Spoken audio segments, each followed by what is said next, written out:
lot of this isn't going to make sense to you, and I'm sorry about that. I'm just going to start at the beginning, with the house.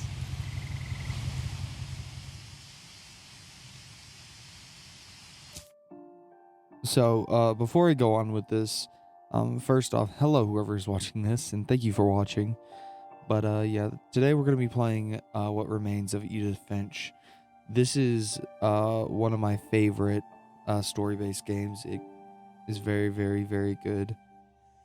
And it basically takes place in a, very large and kind of goofy-looking house. The game itself is kind of, like, cartoonish in the way it plays out its memories, but it still has like a very, very serious and like really nice story to tell. And yeah, I'm gonna leave y'all in a little bit of suspense. I'm not gonna give y'all too much. We're just gonna keep playing, but just like to keep y'all in mind.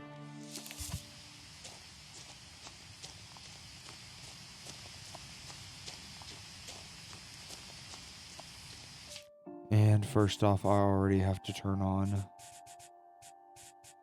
graphics, but I don't know what's on that. I lived here until I was 11, but I wasn't allowed inside half the rooms.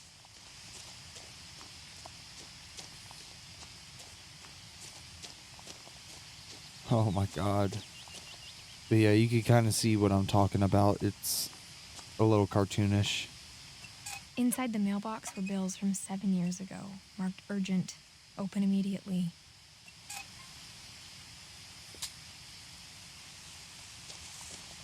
I hadn't been back since my brother Lewis's funeral.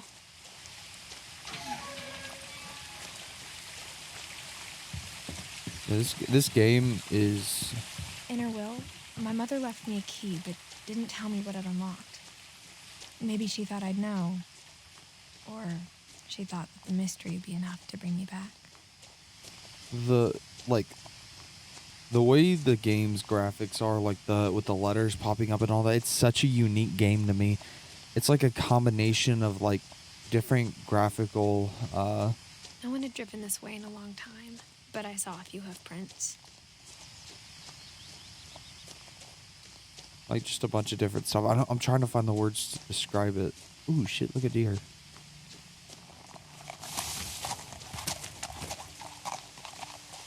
But it's art style. It has like a bunch of different art styles. The truth is, even after I inherited the house, I never thought I'd come back to it. But now I had questions about my family that only the house knew the answers to. And the way the letters just kind of disappear, that was The house was super exactly cool. like I remembered it, the way I'd been dreaming about it.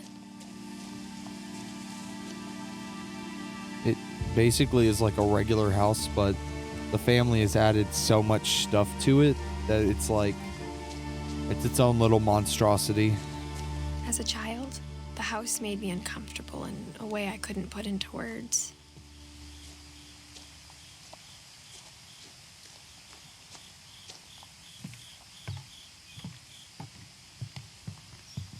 Now, as a 17-year-old, I knew exactly what those words were. I was afraid of the house. I hoped the key might unlock the front door. It didn't.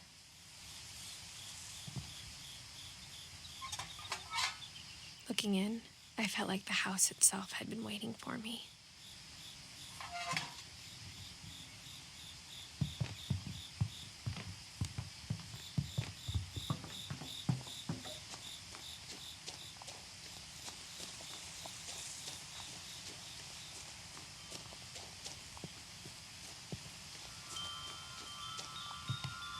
Oh my god, surprisingly, like I've never seen one of these in a game.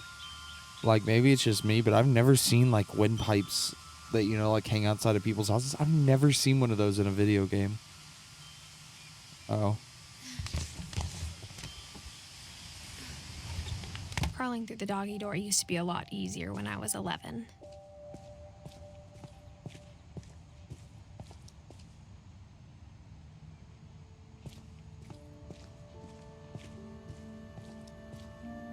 The power had been turned off the night we left. For the first time in years, I felt like I was home. But instead of a family, there were just memories of one. Yeah, this game is very, very big about like family and just like the memories. That's kind of like how the game is kind of based. You're supposed to play the game, you're supposed to play through all the memories. Like how after Lewis started working at the cannery, we all got sick of eating salmon. Except our cat, Molly. Nothing in the house looked abnormal. There was just too much of it, like a smile with too many teeth.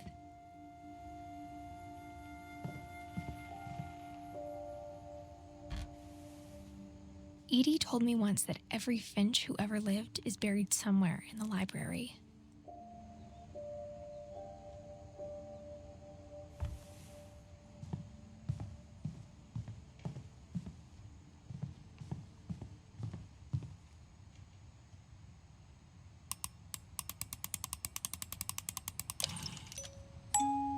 Great-Grandpa Sven built a music box for Barbara, along with the rest of the house. Mom always told me to stay out of the basement, so I wasn't too surprised when the key didn't fit.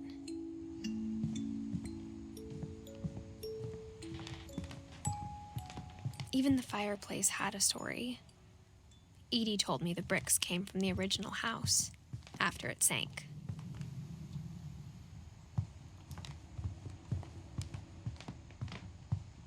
The table was still a wreck from the night we left. My mom was the only one of us who could imagine Great-Grandma Edie living in a nursing home.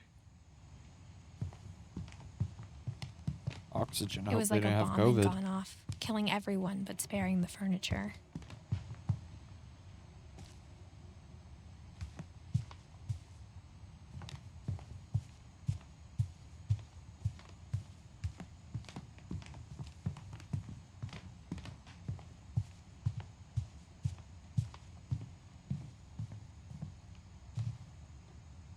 After Milton disappeared, Mom sealed up all the bedrooms. Then Edie retaliated and drilled peepholes.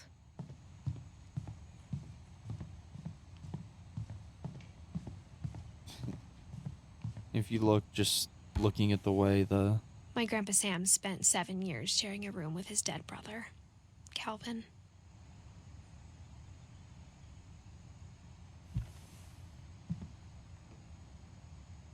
and she really sealed the doors, huh?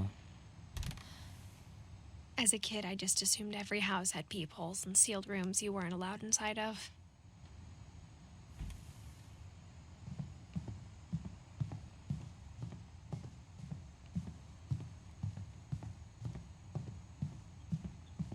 Oh. I spent a lot of time playing in Great Uncle Walter's room. I think my mom sometimes regretted not sealing it up. Lewis told me there were secret passages, but I never believed him.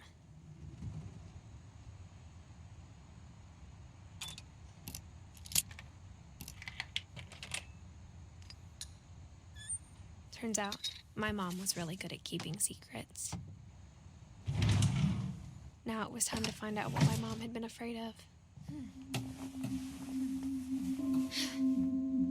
From the paintings on the wall, it was clear my brother Milton had been here before me. Reading this, maybe it sounds like I had a plan, but I had no idea what was behind that door.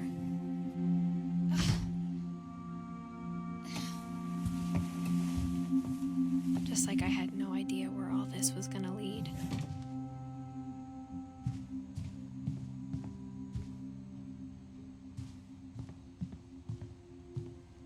I grew up looking at Molly's room through the peephole. Molly's gerbil had a tiny bedroom with its own even tinier gerbil cage. That's cool.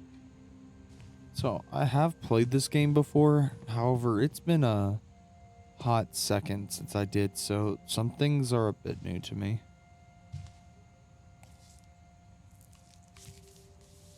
December 13th, 1947. Dear Diary, I'll be gone soon, but I wanted to tell somebody about what's gonna happen. It started when Mom sent me to bed without dinner. I woke up and I was starving, so I looked around for something to eat. The gerbil food was dry, but I didn't mind it.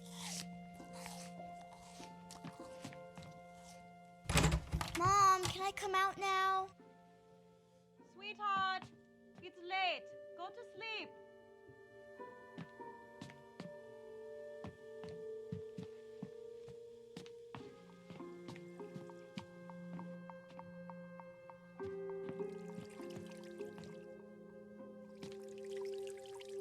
I thought about eating Christopher, but I held back.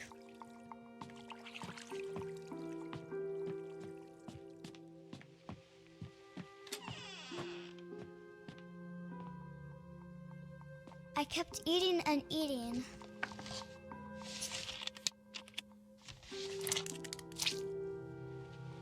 Ugh, toothpaste. I ate a lot of things that night.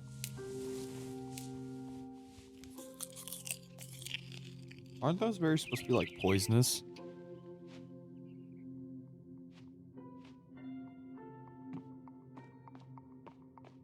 Then I heard chirping outside my window. It was a barn swallow going back to her nest. I reached out for her.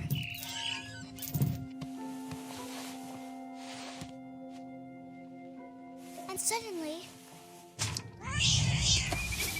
I was a cat.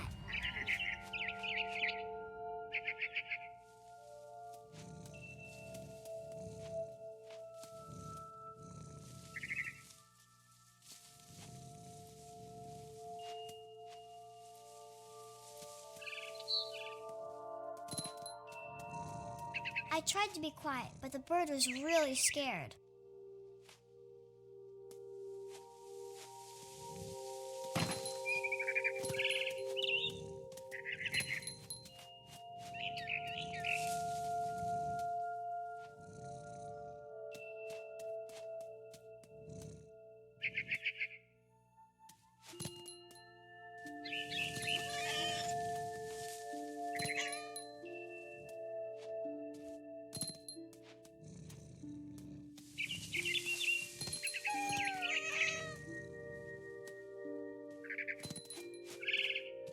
I jumped and I almost got her.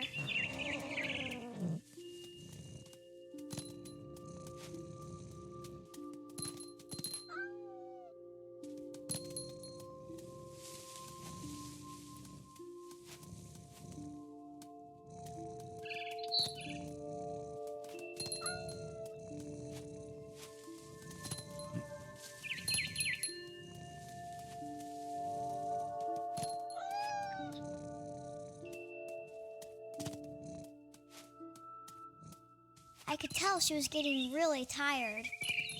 Now I was up in the big tree. I promised Dad I wouldn't climb it anymore. All I cared about was eating that mama bird. I gobbled her up. And suddenly, I was an owl. First, all I heard was the wind. Then I heard little teeth nibbling in the grass.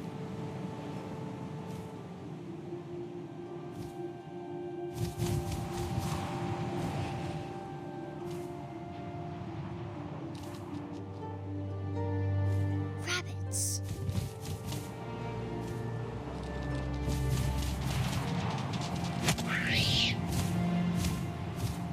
I imagined his face looking up and seeing mine through my talons.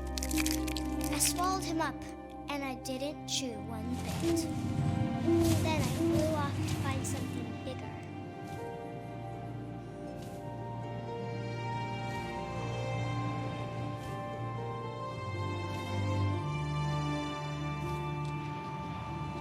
A mama rabbit.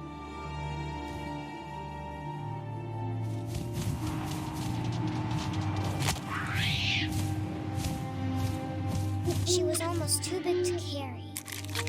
I started choking, but I couldn't stop eating. And suddenly, I was a shark.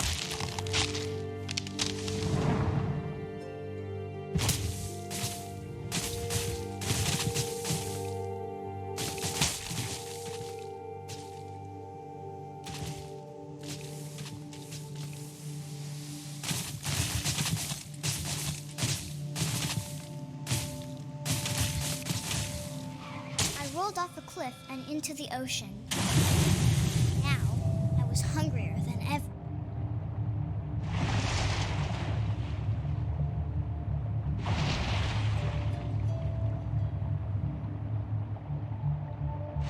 I wanted fat, juicy seals.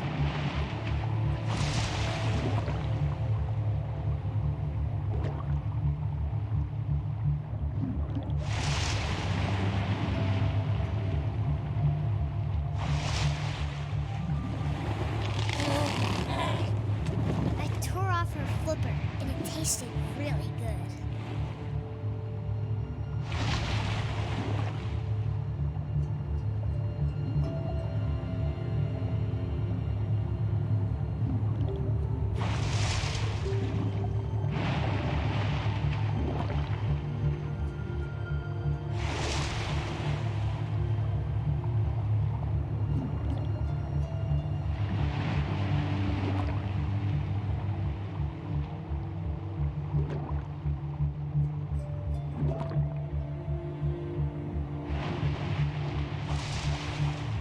I grabbed on tight. When I was so hungry, I jumped out of the water. When I opened my eyes, everything had changed. Now I was a monster, and I smelled people everywhere.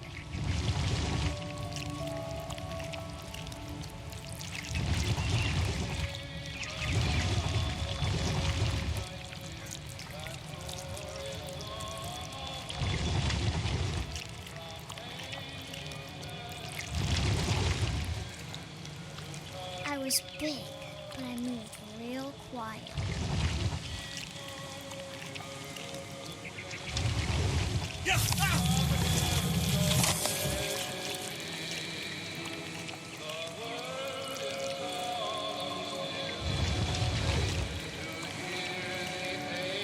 I wanted to stop, but also I didn't.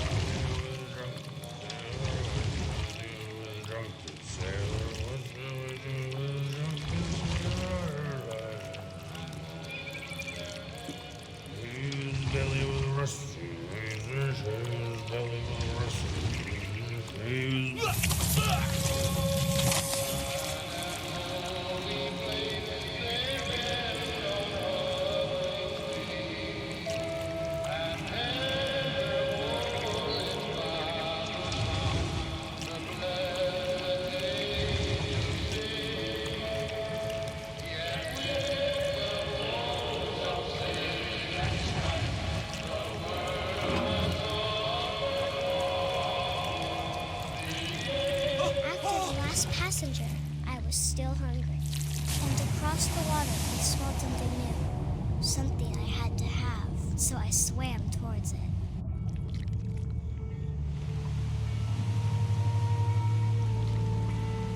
I slithered onto the sand, and the good smell went into an old pipe.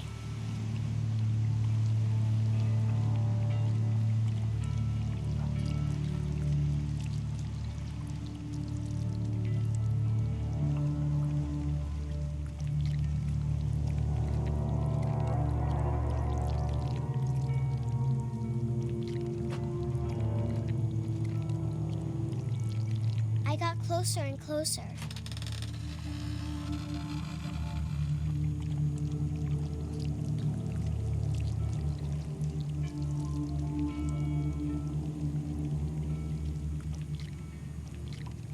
All my stomach started growling. And suddenly, I was me again. I held my breath for a long time, but I couldn't hear anything. I think it's waiting for me to fall asleep. But it's not going to wait much longer. It needs to feed, and we both know I will be delicious.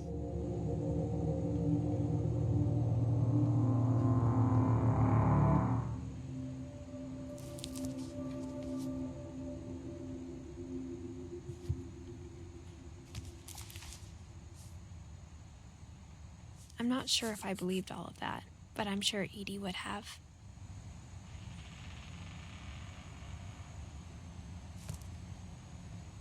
I got the sense Edie had spent a lot of time here before my mom sealed the doors.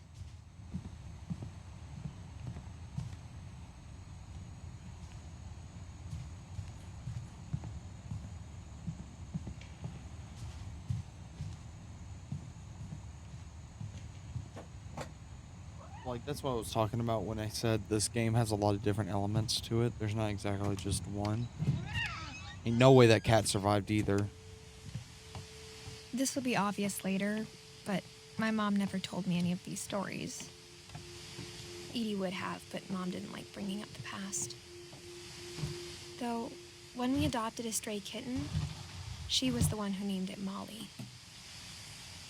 I spent a lot of time in Great-Grandma Edie's room. We got along, and it was a good place to hide from my mom. Lewis, 1980 to 2010. Lewis died a week before we left, but Edie had already started to memorialize him.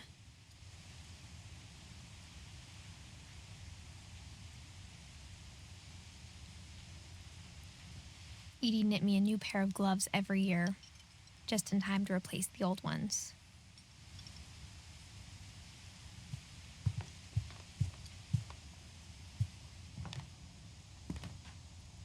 When Edie told people Sven was killed by a dragon, she could also have said he was building a dragon-shaped slide that collapsed. She could have, but she didn't.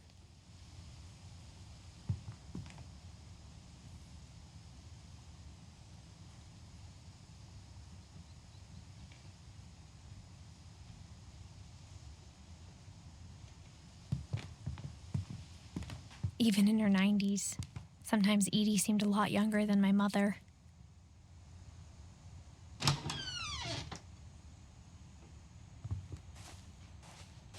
The only trace Grandpa Sam's first wife, Kay, left on the house was the pink bathroom. It was a pretty big trace. Yeah, I don't like fuzz bathrooms.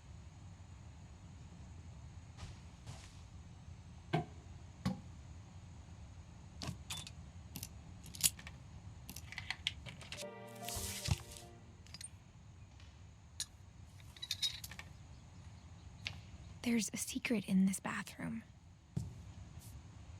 It's in the last place you would look. It isn't in the cupboard. It's hidden in this book.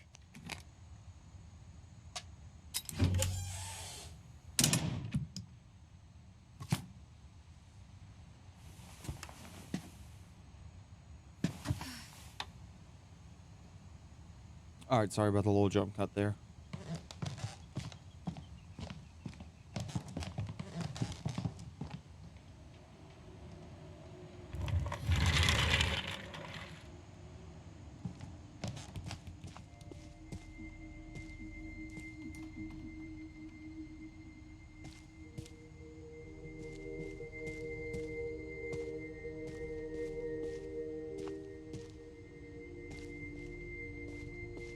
This is the coolest bedroom ever.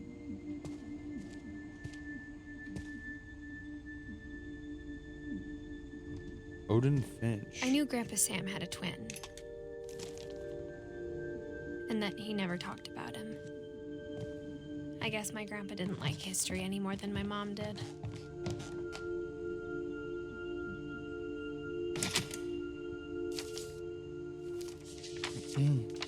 How I Want to Remember My Brother by Sam Finch. The thing I remember is that when he made up his mind, that was it.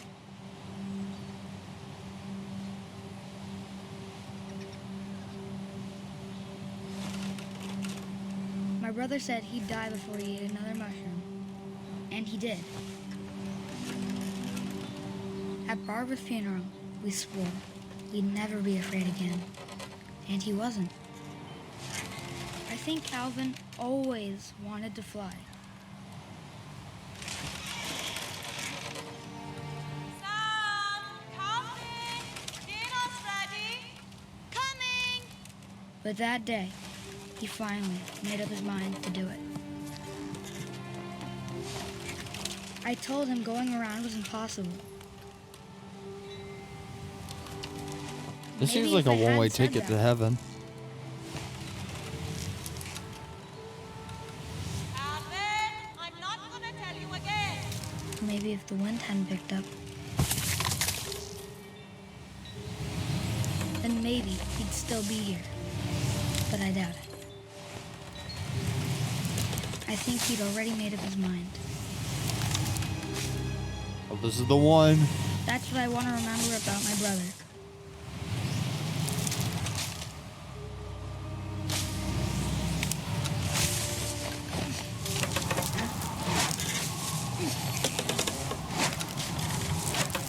The day he made up his mind to fly.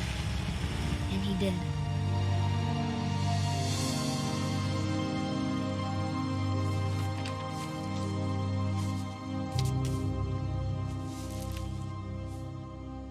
Calvin's story felt strangely familiar. When I was younger, I remember trying to do the exact same thing.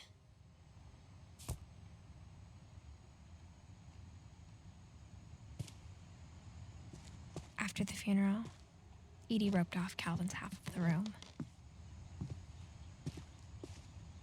Mom said Grandpa Sam enlisted at 18 and never set foot in the room again.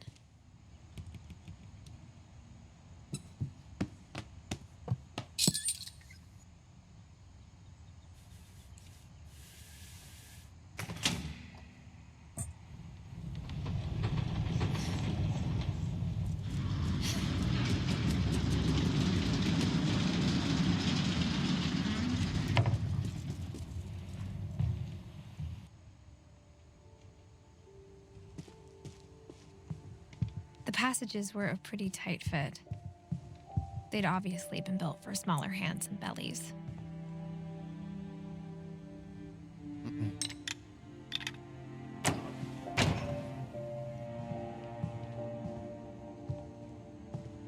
Edie's father, Odin, built the original house.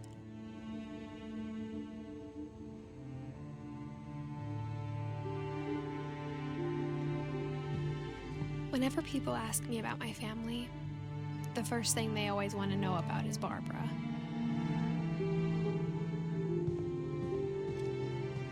Mom must have locked the third floor stairs on the night we left.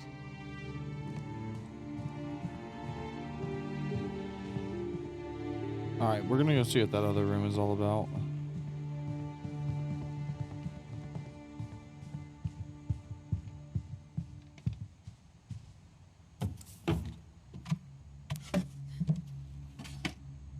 Growing up, I always thought of Barbara as a child star.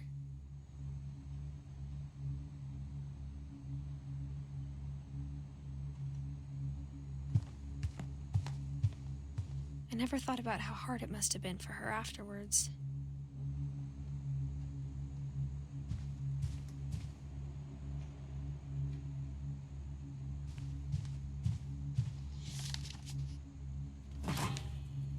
Of all the stories people wrote about Barbara's death, I'm surprised Edie saved this one.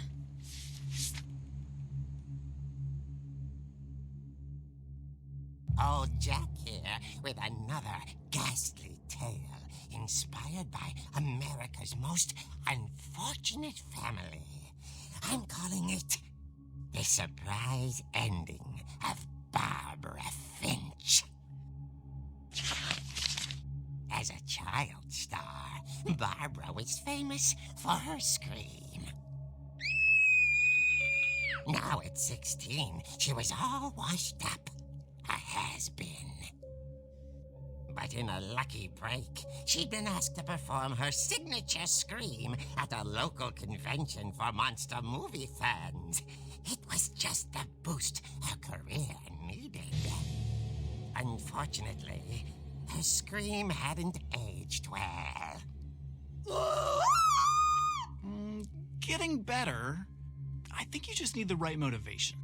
Her biggest fan and current boyfriend, Rick, was about to demonstrate when...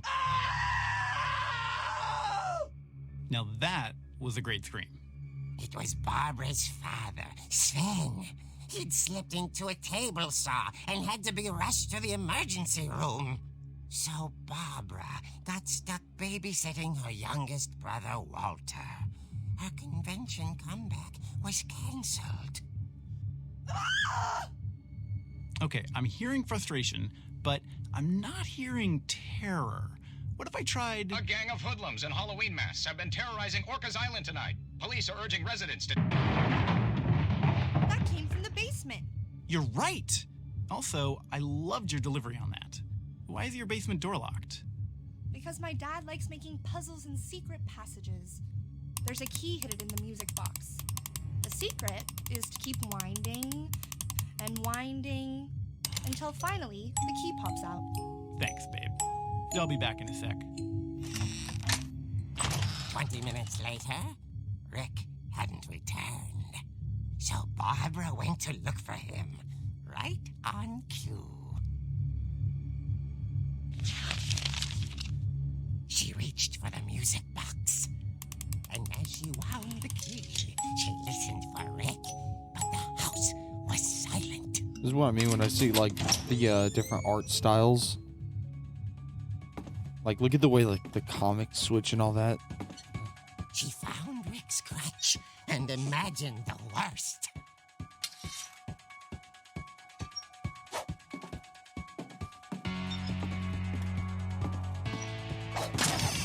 The gang's leader is the infamous Hookman killer, Dr. Carl Hamill, who impaled and then ate his family 10 years ago tonight. Old Finch rattled and grew still. Oh dear!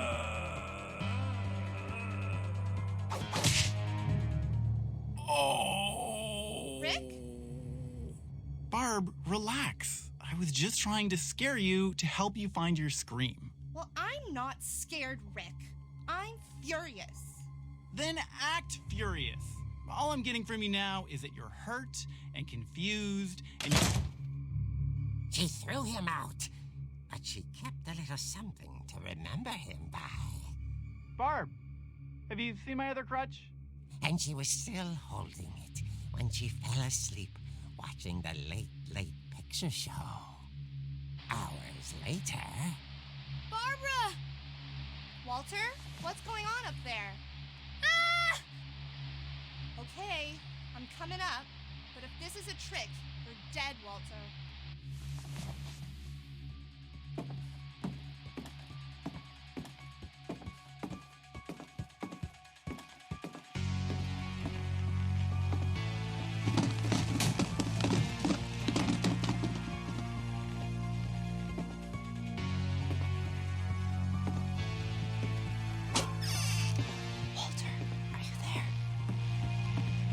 Walter had vanished, but his bedside radio was still on. Orcas Island police describe the man as 6 feet tall, with a steel hook for a hand. Residents are urged to lock all doors and windows and notify the police of any suspicious activity. Barbara turned, saw the hook man, and was speechless. He was quite smashing.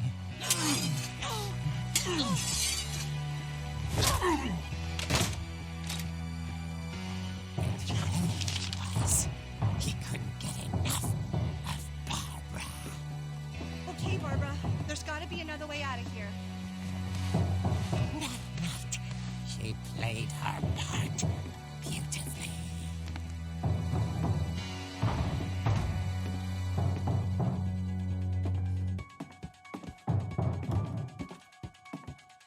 Molly's door hadn't been opened in years. The hinges groaned.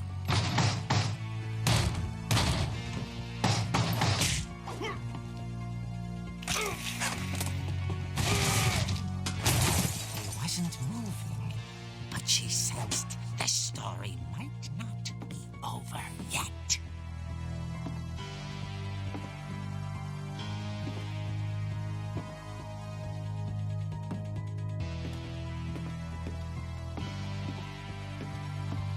The hookman had vanished.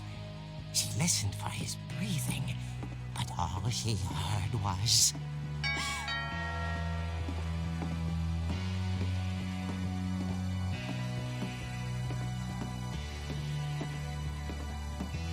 At the door, she heard whispering.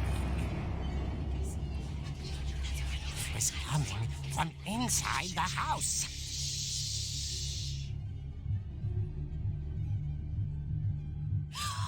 Oh dear. The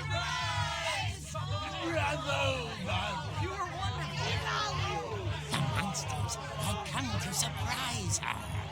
For Barbara, it was a dream come true. Then she saw what kind of monsters they were, and she realized what was about to happen. She was going to be famous. And with her final breath, Barbara Finch gave the performance of her life.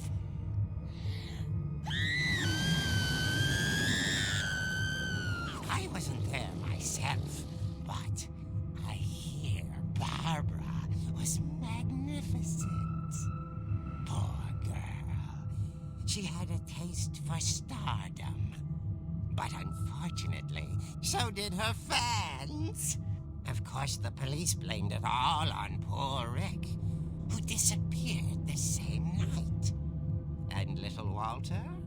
Hiding under his bed the whole time. He took it all pretty hard, but that's another story. As for Barbara, tucked inside the music box was all they ever found of her. Her ear.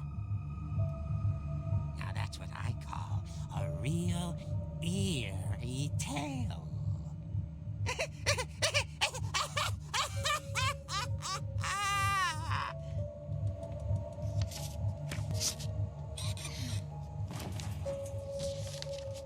Okay. Edie told me all Barbara wanted was to be remembered, as absurd as that comic was. Maybe what Edie saw was a happy ending.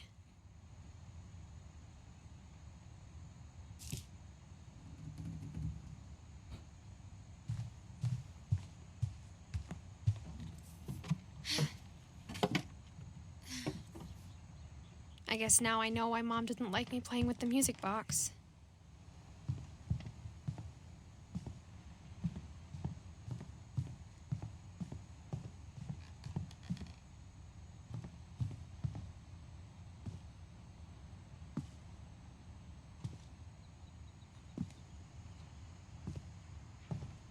A lot of things got left behind in the whirlwind of that last night.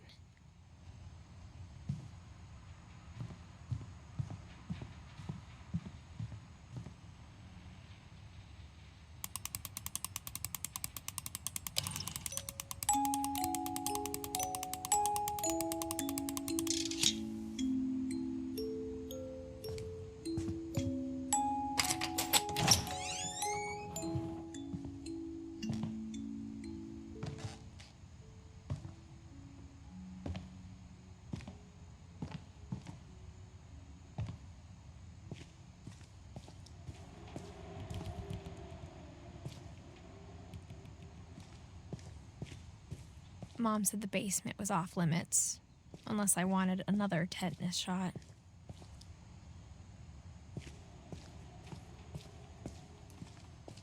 I saw Edie sneak down to the basement once, carrying packages.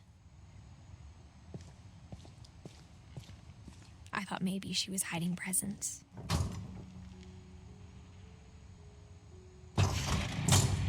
It turned out she was hiding a lot more than that.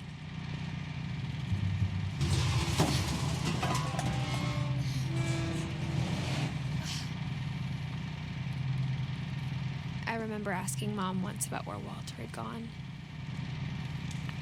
She said after Barbara died, he got as far away as he could. If there's a pattern in all these stories, I think it's that none of us has gotten very far.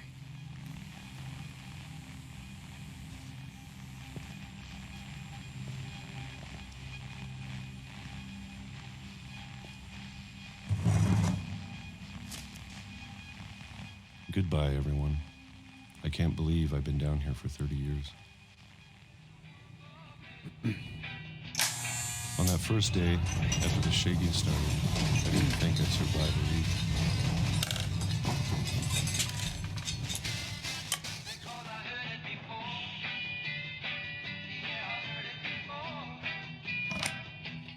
But after a few days, I settled into a routine. That's what kept me sane. Having a schedule, living for today. I always expected to be dead tomorrow. But if you wait long enough, you get used to anything.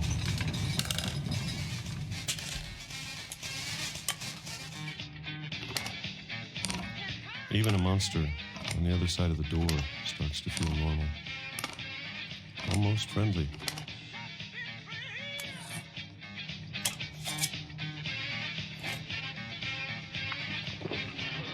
And then one day, everything just stopped. Whatever that thing was, it was gone. Maybe it got tired of waiting. Or maybe I just got tired of being afraid.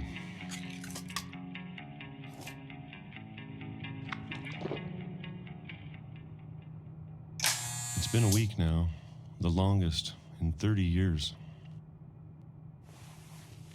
I'm done waiting. I have to leave while I still can.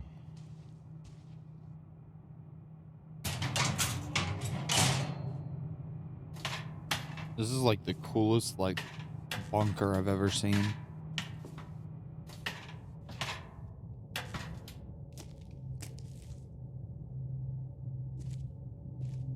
I know it's out there somewhere. Whatever killed Barbara and Molly and Calvin. Maybe this is all a mistake. But I need to stop living the same day, even if it kills me.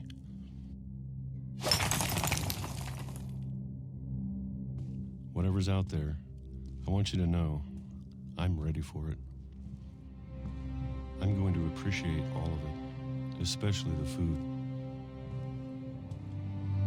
I don't mind if I only have a year left, or a month, or a single week.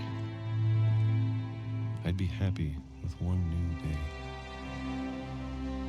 I can already imagine the sun on my face.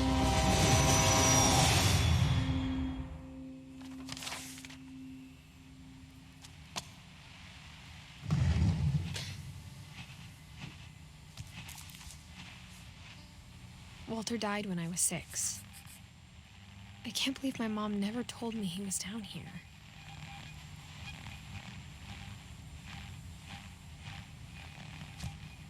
It's interesting. So Odin was I'm one sure of my mom was trying to protect me. So Odin was one of those characters that was super I don't really know what his motive was to stay down there, or why he was in a bunker of sorts. I never really understood that, and even now I don't, even though he probably talked about it. I'm just dumb.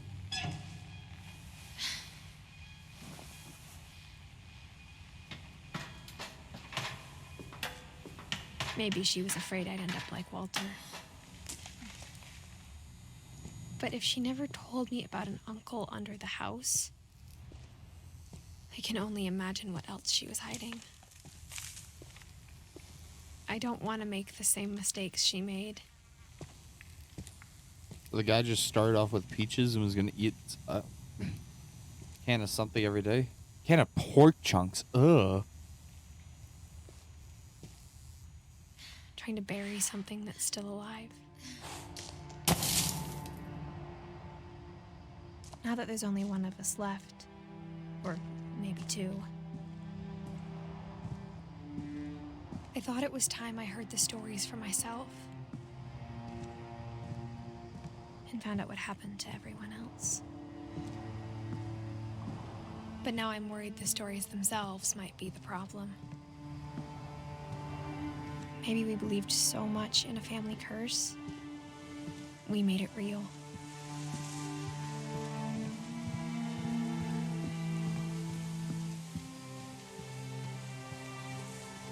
I don't know if I should even be writing this.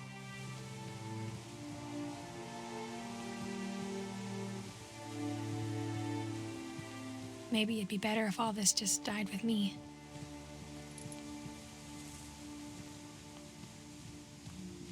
But I thought you should know about your family.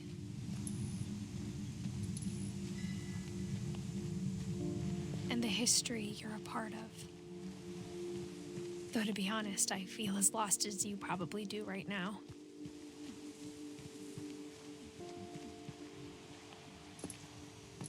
I think the people in these stories believed them, for what that's worth.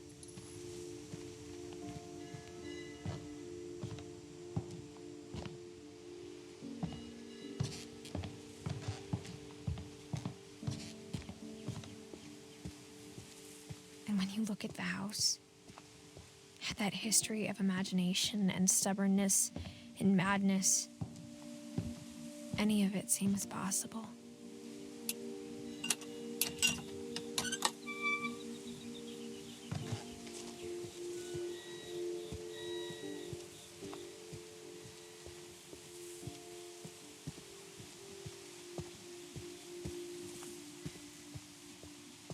I think we've been surrounded by death for so long, we've just gotten used to it.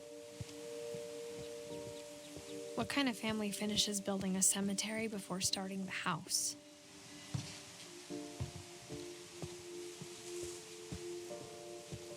It's embarrassing for me to admit this, but the pet cemetery made me more uncomfortable than the human one. 3 of the gerbils were mine, and 2 had been my fault. Huh.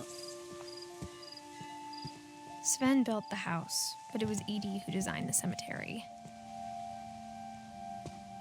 Barbara Finch. And she died at like 20 years old. 21 sec, I have to double check my math on that.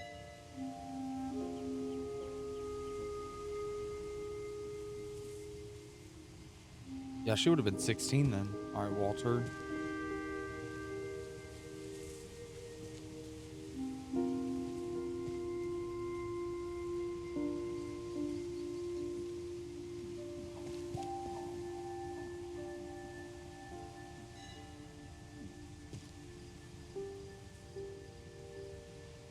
And at 11 years old, Calvin died.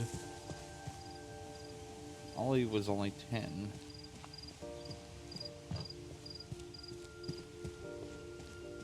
I'm sure Odin's monument had been Edie's idea.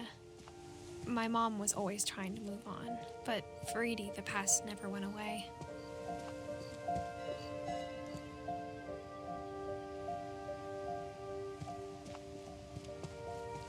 She could see it poking out of the water at low tide.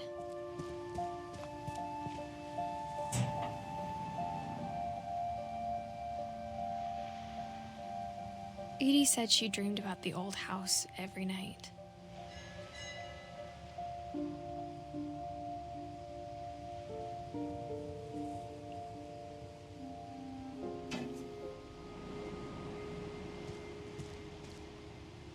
Yeah, just jumps off the edge.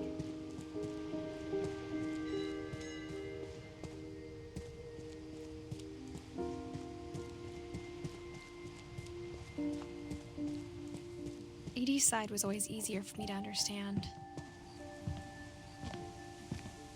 But the older I get, the more I can see where my mom was coming from.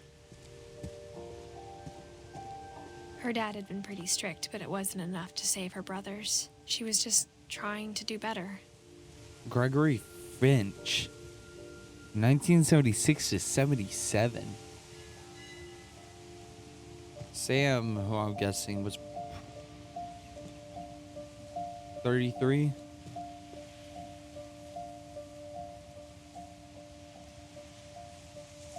Gus, like at the age of 12 or 13. She lost 2 of her brothers, just like I did. I get why she tried so hard to protect us. Milton Finch, born May 1992. We never found Milton's body, so my mom insisted we were putting up a monument, not a tombstone. Ah. Sanja Kamar. 66 to 202.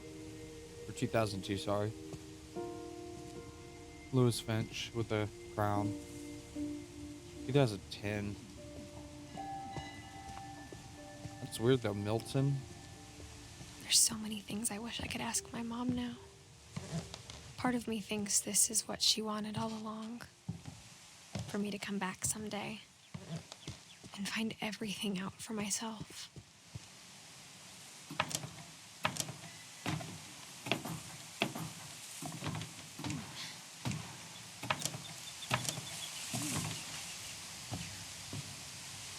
But looking back on it now, if she told me there was going to be so much climbing, I never would have come when I was 22 weeks pregnant.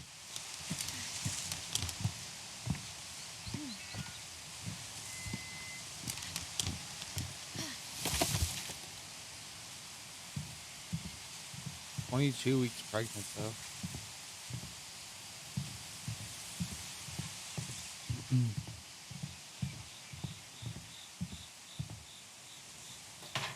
I never met Grandpa Sam, but I think he and my mom had a lot in common. Is that a TV?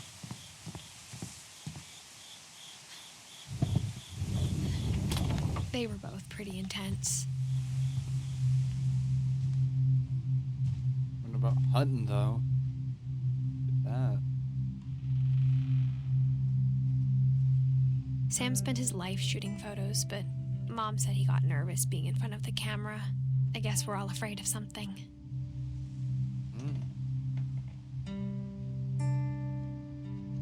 Oh, he was a Marine.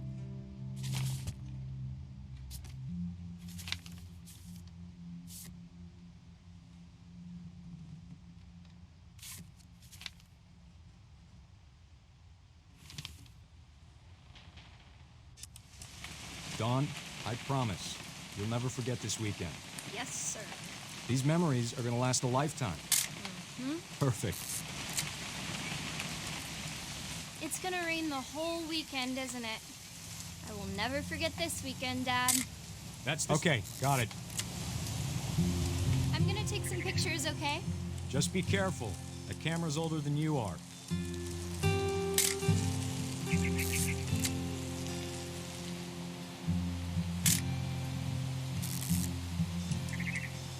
You're right, Dad. It's starting to clear up. Still freezing, though. Aw.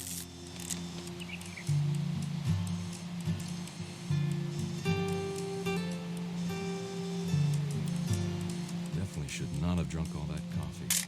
Hey! That's a keeper. Hold still while I take a picture of you. I'm just saying, I'm not always gonna be here, Dawn. You'll need to remember this stuff, if you want to survive. I'll be fine, Dad. You know who else thought he was gonna be fine? Some guy who died. Dawn, I'm being serious. I know, Dad. You're always serious. Doesn't being out here make you want to chill out? Well, to tell you the truth, I haven't been out here in 20 years. Dad! Good eyes, Dawn. Before you take the shot, let me get a picture of you. Dad, I... Let me get behind you. Do I have to do this? Great shot, Dawn. Ooh.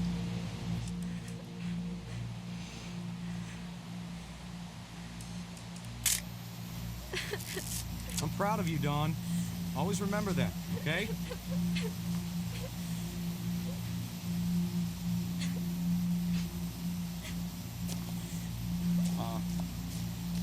Sorry, Dawn. Just gotta reset the timer.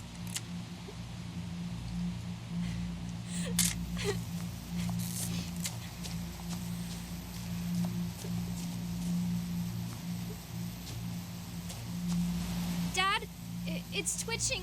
I think That's it's totally normal, Dawn. Just focus on the camera. Try not to think about... Dad!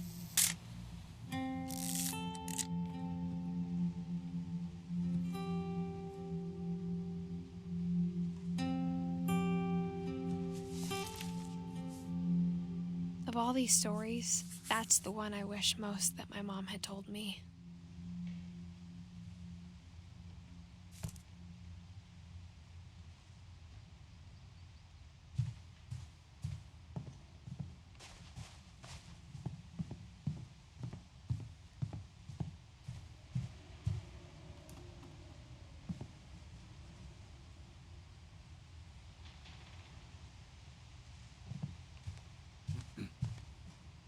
Hey, Finch. Instead of hiding from death, Sam seemed to go out of his way to meet it.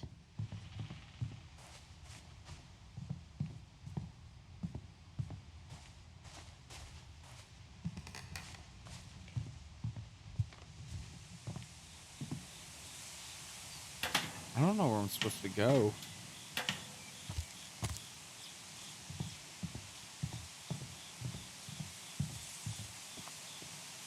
Not out here, that's for sure.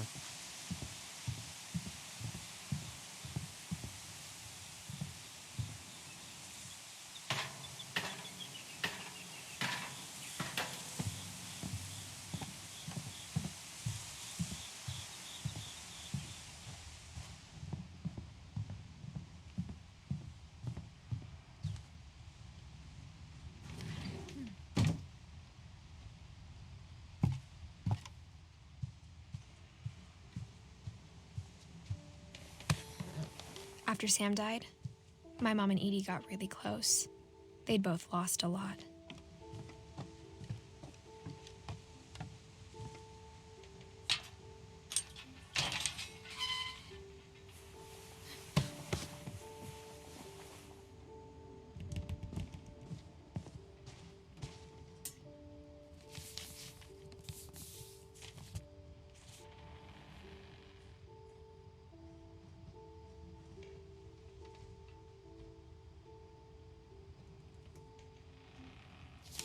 Dear Kay, do you remember the way Gregory used to laugh when he thought he was alone?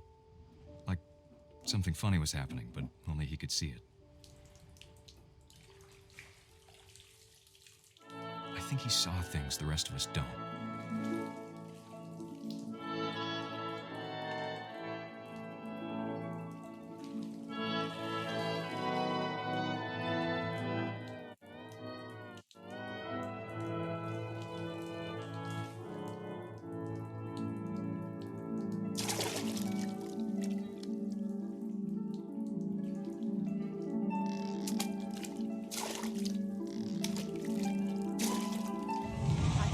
Gregory, it's time to... Hold on, sweetie. Hello? Sam, I told you I don't want to talk right now. I wonder what he saw.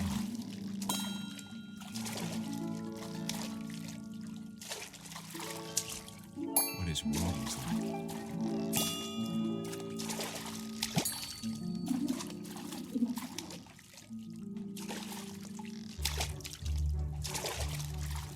Reminded me so much of Calvin. Lost in his imagination. Whatever it was he saw.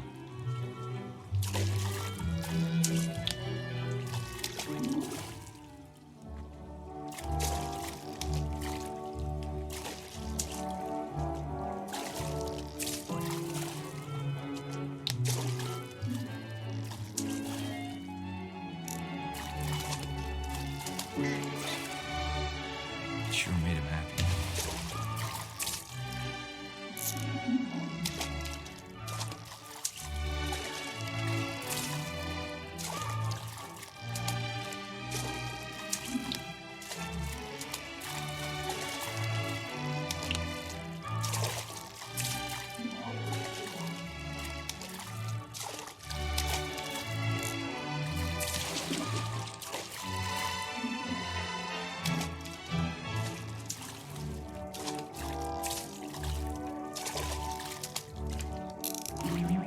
I know how silly it sounds.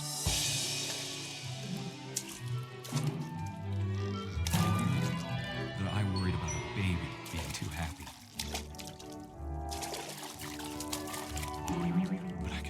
was slipping away. Sorry about that, Gregory. I know you did everything you could. Maybe if I hadn't called that night. Damn it. I wish he could have told us No, I don't want to. about the world he saw.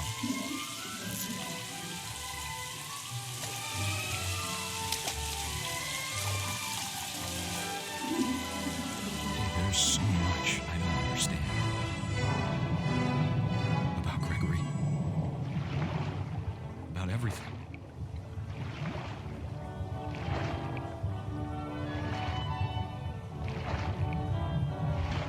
But I know what happened wasn't your fault.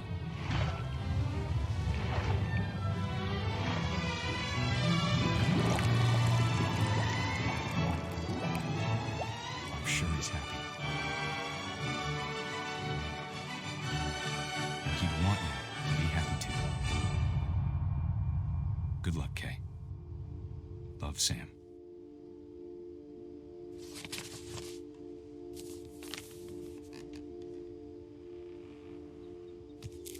Man, Gregory had like one of the like saddest stories on the thing.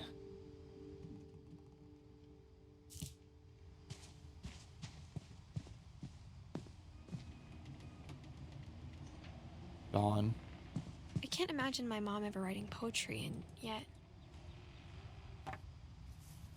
A poem for Gus, who always said the wedding was a bad idea. Our father never hit us kids, at least not very hard, before the day my brother said with teenage disregard that he'd be dead before he'd see a wedding in our yard.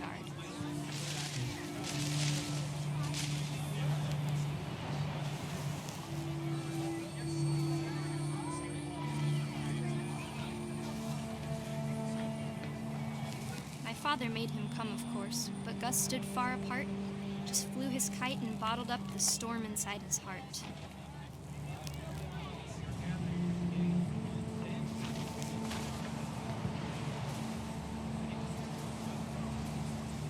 I tried to talk him out of it, but though he'd never met her, we don't need a stepmom, were the words that I now pronounce you husband and wife.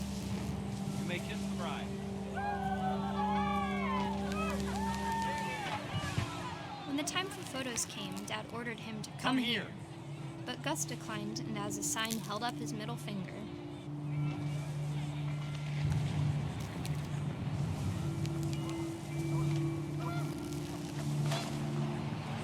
The wind picked up, and panicked geese appeared and quickly went. But all the humans did that day was go inside the tent.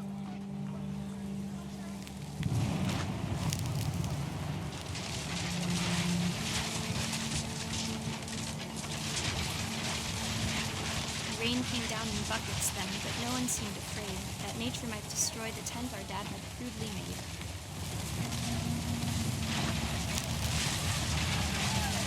The thunder sounded much too close and full of angry power. But all my father said to this was, "Make the music louder."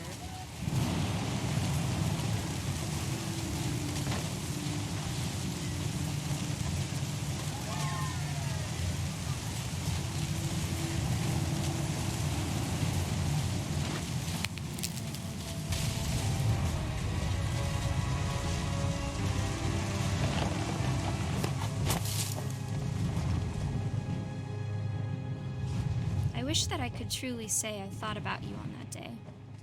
Out there on the beach alone, just you, the wind, the sea, and foam. But I didn't, until we found you.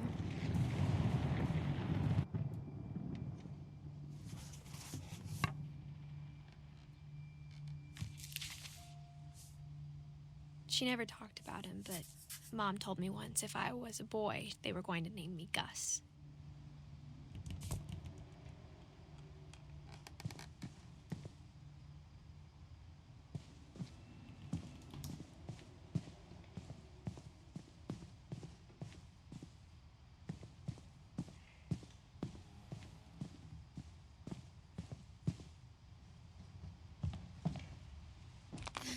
My mom moved up to the loft after her brothers died. At the time, it was as far away as she could get.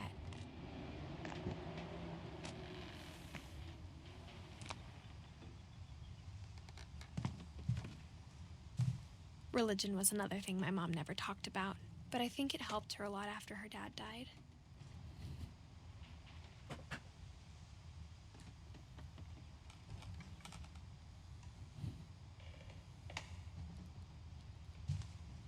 She spent a summer building houses in Calcutta, where she met my dad, Sanjay.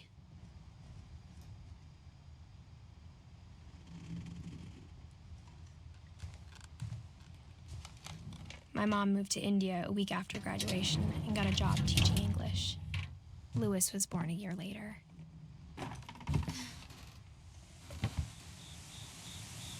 When my dad died, I don't think Mom knew where else to go. I'm sure Edie was happy to have her back and to see kids in the house again.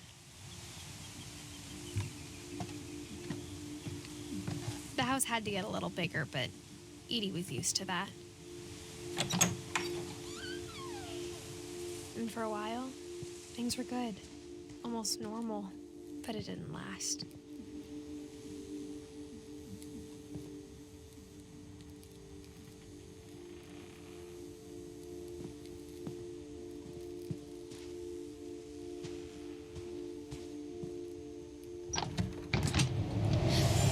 The beginning of the end was Milton's 10th birthday, when Edie gave him a castle.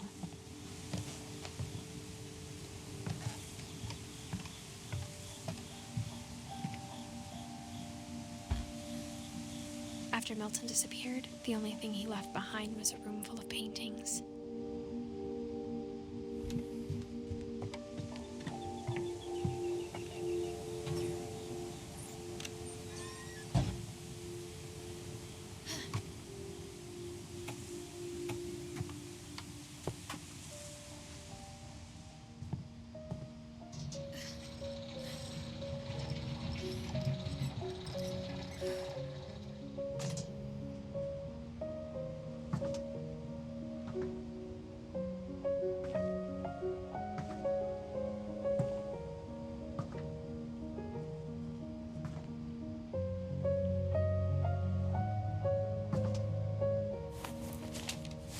Milton Finch in The Magic Paintbrush.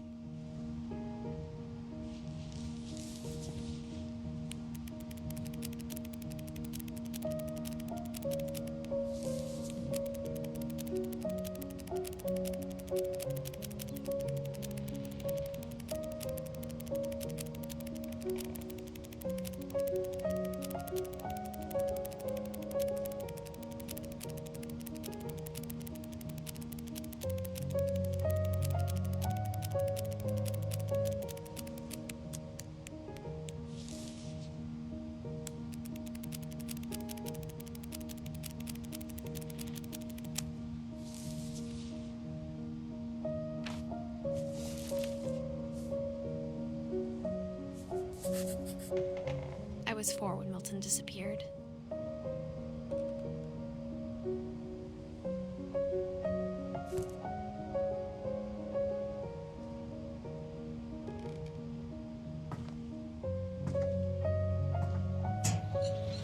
Mom spent months searching for my brother. Then she sealed the doors.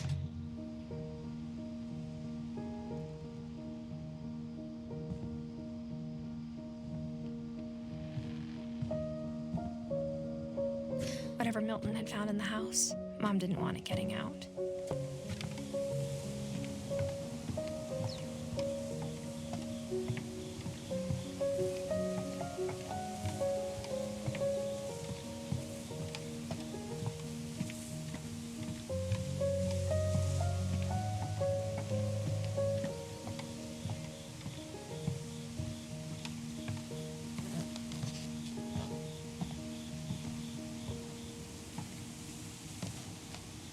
Mom definitely blamed Edie, but I think Louis blamed himself.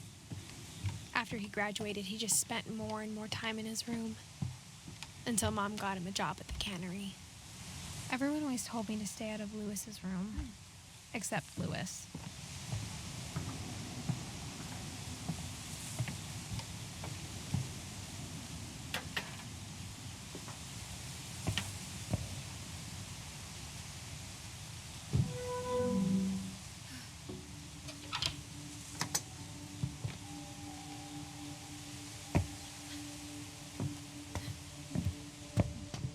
Lewis's room smelled very, very familiar. That part of him lived on.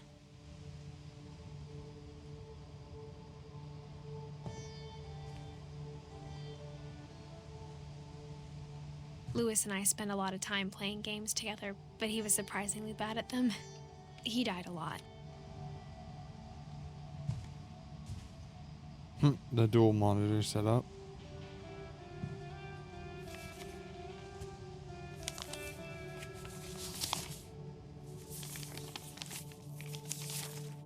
Dear Mrs. Finch, as Lewis's psychiatrist, I can understand your desire for an explanation. As I see it, the trouble began in January, shortly after we convinced your son to seek treatment for substance abuse. Newly sober, I believe Lewis first noticed the monotony of his daily life.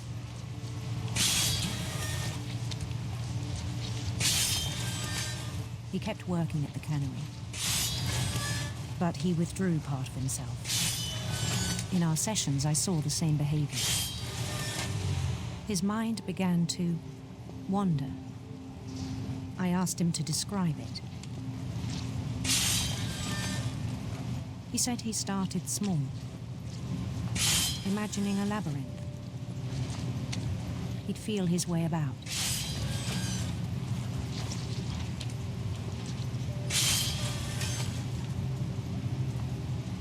Then something moved. Bats. And toads.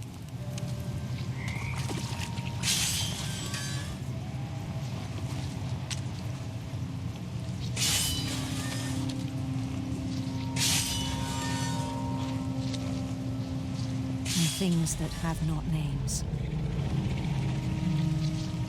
He knew it was all in his head. He took it very seriously. I had hoped he'd find himself.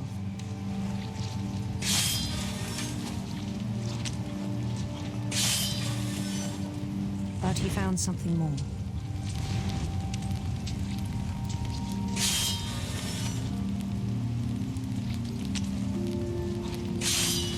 I worried about him then. Daydreaming at the cannery. I spoke with his boss. But he said Lewis had become a model employee. Methodical, tireless, focused. Like a whole new Lewis. So I let him go on.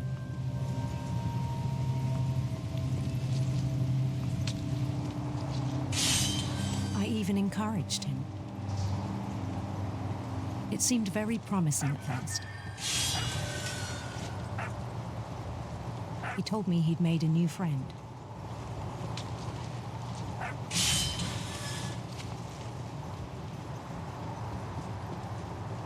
On the edge of a city he named Lewis-topia. He built the city up slowly, brick by brick. Then he made musicians.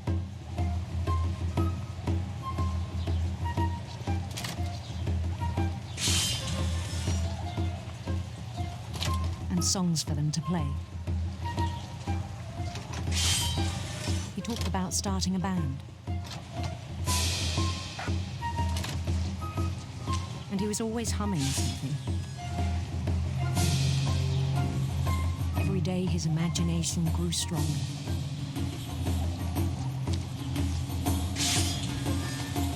He no longer spoke at the cannery. But his chopping was as reliable as ever. Then one day it struck him that all the cheering crowds, even the stones under his feet, were all in his imagination.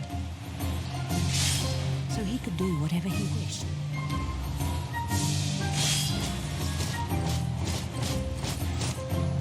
He held an election for mayor. And he won.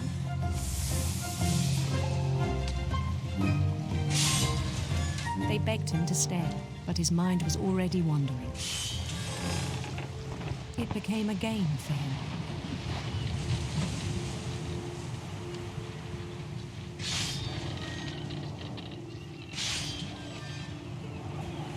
conquer a city, then immediately push on.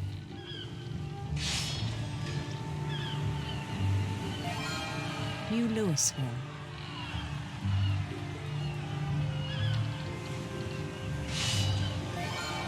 St. Louis. He started drifting away from our reality.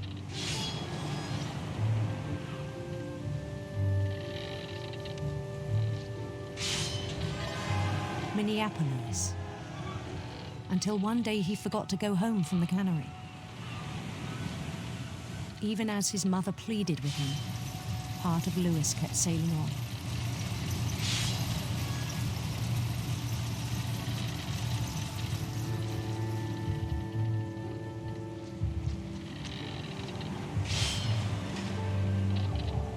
In Louisburg, he heard rumors of a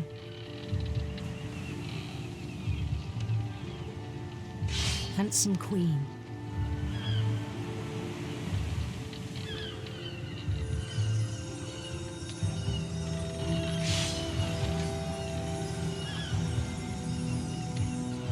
The queen was on her own quest for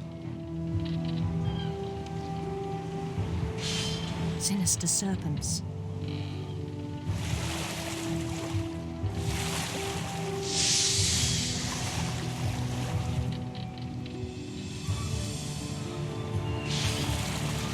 Followed the sound of her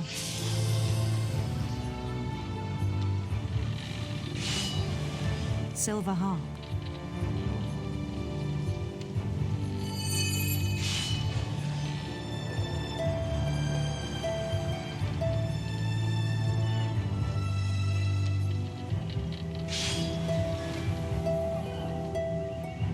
His chase led him to a golden palace east of the sun and west of the moon.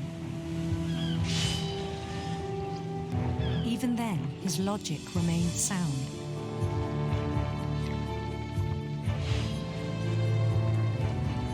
He knew the world was all in his imagination.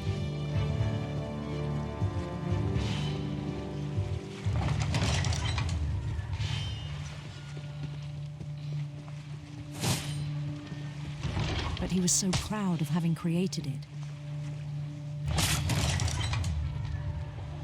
In his own eyes, he'd become something greater than a king.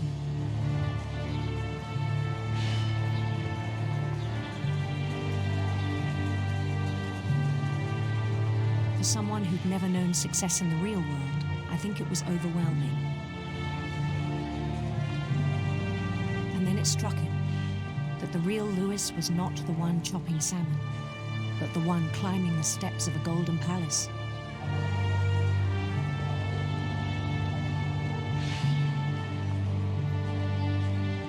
My imagination is as real as my body, he told me. It was hard to argue with him.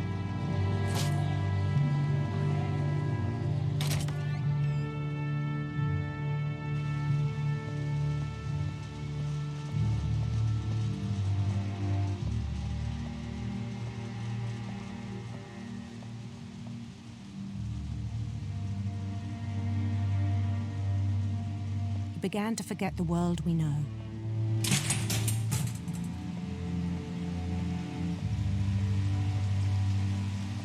I think it pained him to remember Louis, the cannery worker.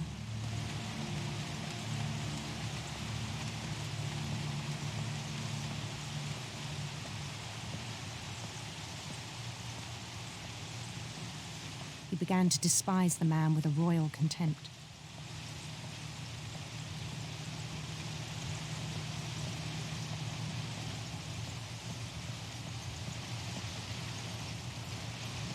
I still thought I could save him.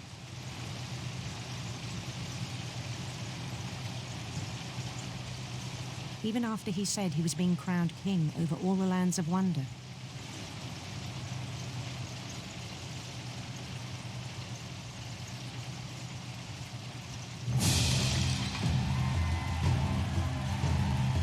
The palace would be packed with his companions.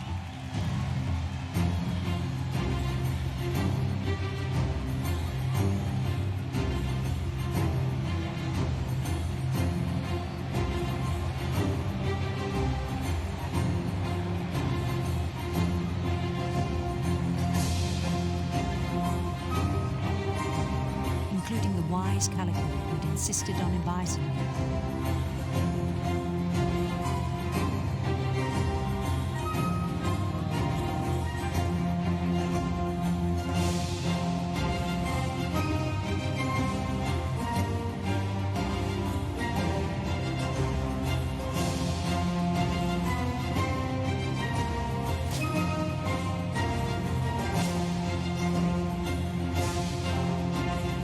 His queen waited, holding his crown.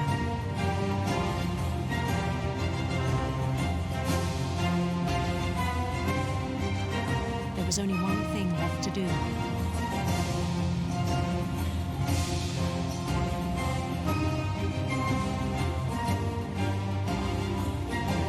Bend down his head.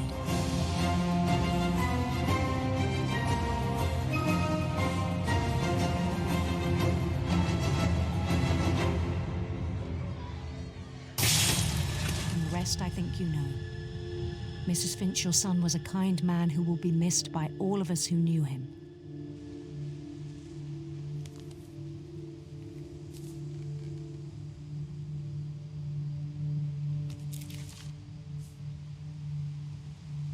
My brother was really cool. I wish you could have met him.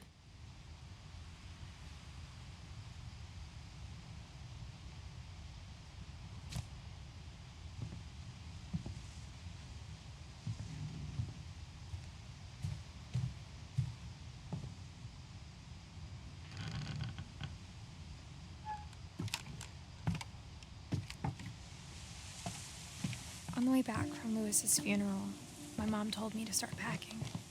She waited until the day before we left to tell Edie. I'm not sure if she wanted to make it easier or harder.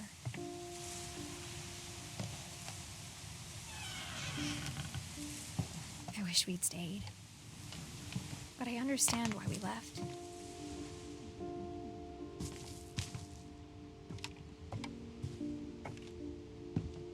My mom ended up leaving everything behind.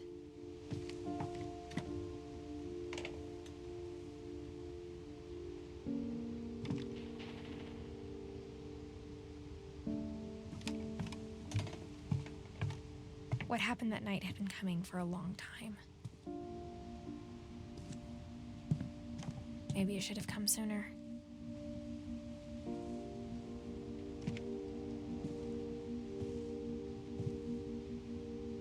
But it had to end one way or another. All that's left now is to tell you about that last night.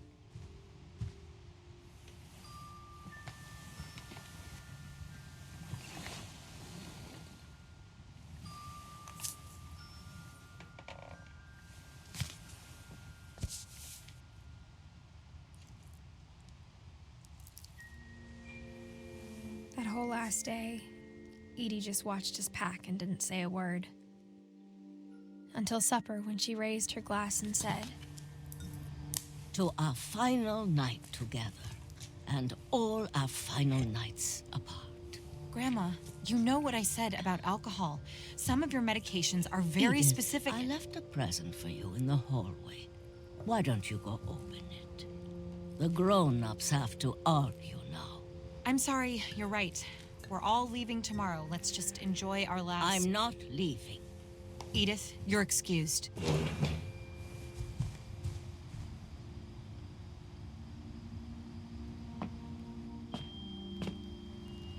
The power had been shut off that morning, but Edie always had plenty of candles. When my mom sealed the library, I don't think she knew about the other entrance. Or that Edie had a key to it.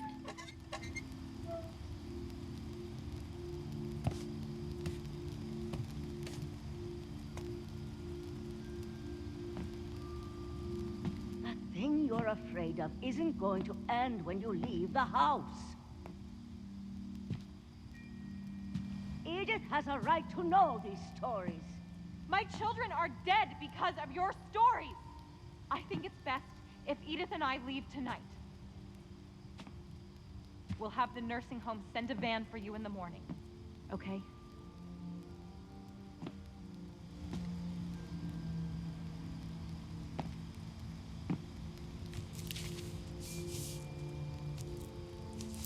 Dear Edith, There's so many stories I wish I could tell you, but there's only time for one.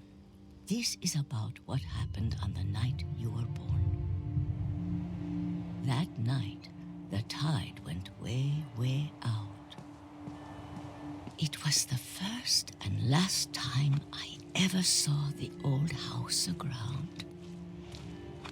There'd been an earthquake out in the middle of the ocean. They called it the lowest tide in 1,000 years. God, it smelled awful. You know, I've seen that house every day of my life. But I never thought I'd go back to it. When the fog rolled in, I lost my way.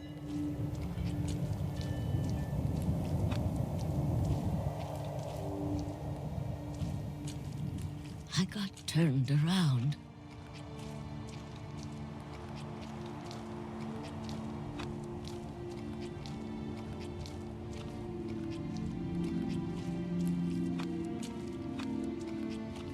For a while, I wandered. I started seeing things.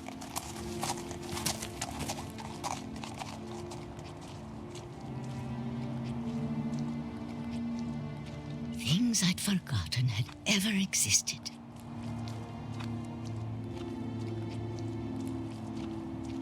But when I saw them, they felt like old friends. That night, a lot of things came back to me. Or maybe I came back to them.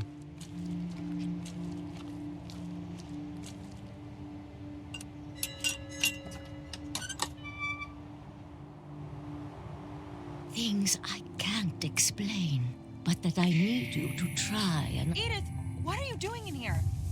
It's mine. Edith! Mom, you're gonna rip it! Let go! I kicked and screamed, but Mom dragged me to the car.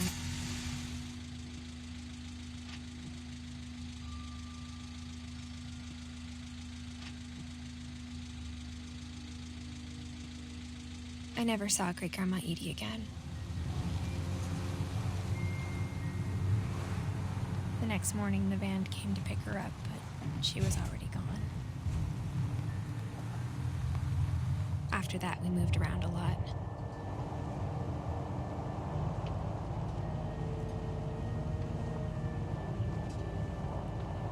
We both tried to make the best of it.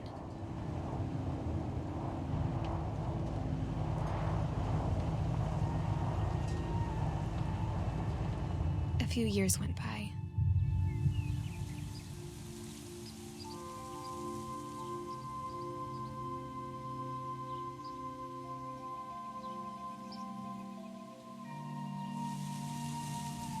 My mom didn't like to talk about it, but she started getting sick a lot. The rest happened pretty quickly.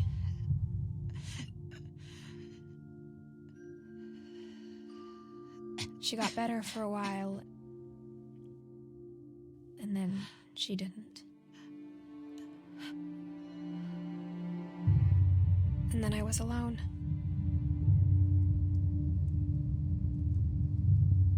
The last Finch left alive.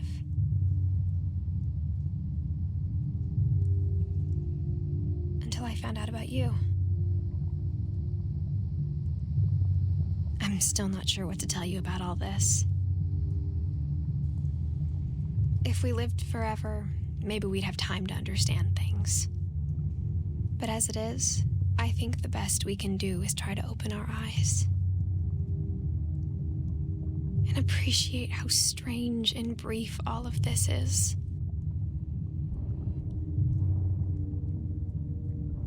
This journal was supposed to be for you. But now I hope you'll never see it. I just want to meet you and tell you all these stories myself. But I guess if you're reading this now, things didn't work out that way.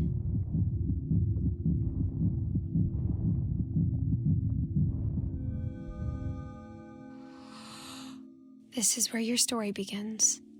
I'm sorry I won't be there to see it. It's a lot to ask, but I don't want you to be sad that I'm gone. I want you to be amazed that any of us ever had a chance to be here at all. Good luck.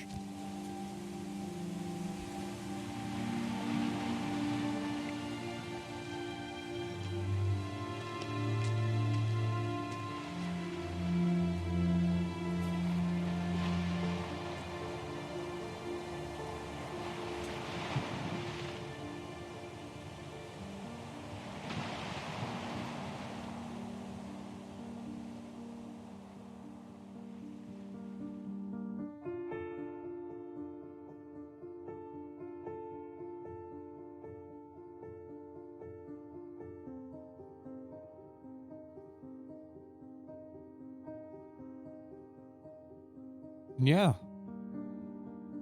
So far, it was actually a really, really good game. I mean, I just like fell in love with this game when I first played it, and I mean, I honestly didn't even think I was gonna finish this video. I thought I would just make it halfway through, like I do with some, and I just quit because I lose interest. And when you lose interest in something, you kind of shouldn't even finish it.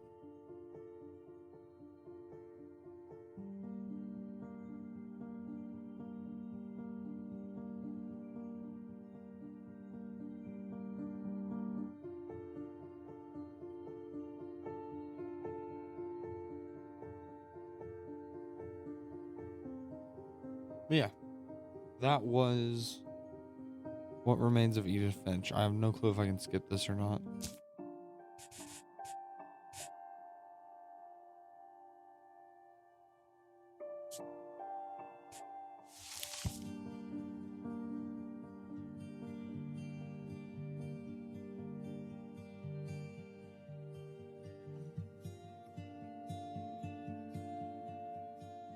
I also thought it was kind of cool the way they had pictures of all the people who worked on this as kids. I thought that was pretty cool.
there it is. What Remains of Edith Finch. Now,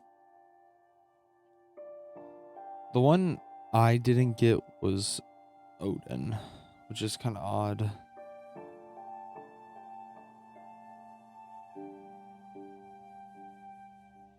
But yeah, thank you all for watching. This has been the full game for y'all. And yeah, see y'all next time.